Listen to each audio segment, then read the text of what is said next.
Flora అంటే flower అనుకుంటీరా? కాదు, ఫ్లోరాని. ఏంటో ఈవిడ ఫస్ట్ 2-3 డేస్ అసలు చాలా సైలెంట్గా ఉన్న ఆవిడ ఇప్పుడు విజృంభించుకుపోతున్నారు అనిపిస్తుంది. హలో అండి, welcome to LKR talks. So నిన్న మనీష్ నామినేషన్స్ గురించి మాట్లాడేసాము నిన్నటి వీడియోలో. ఈరోజు మిగతా నామినేషన్స్ గురించి మాట్లాడదాము. అండ్ ఫస్ట్ తనూజ నామినేషన్స్ గురించి మాట్లాడదాము. తనూజ వచ్చేసి హరీష్ గారిని అండ్ ఫ్లోరా గారిని నామినేట్ చేసింది.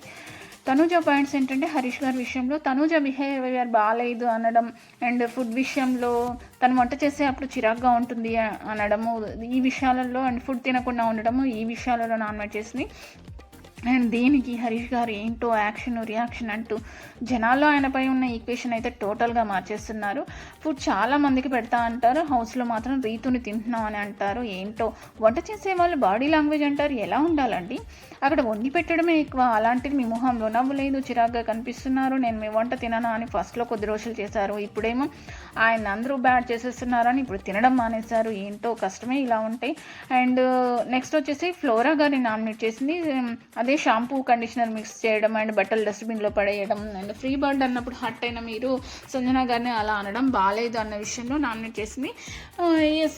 ఇవైతే నిజంగానే తను ఇలా చేస్తుందని అసలు ఎక్స్పెక్ట్ చేయలేదు ఫ్లోరా గారు.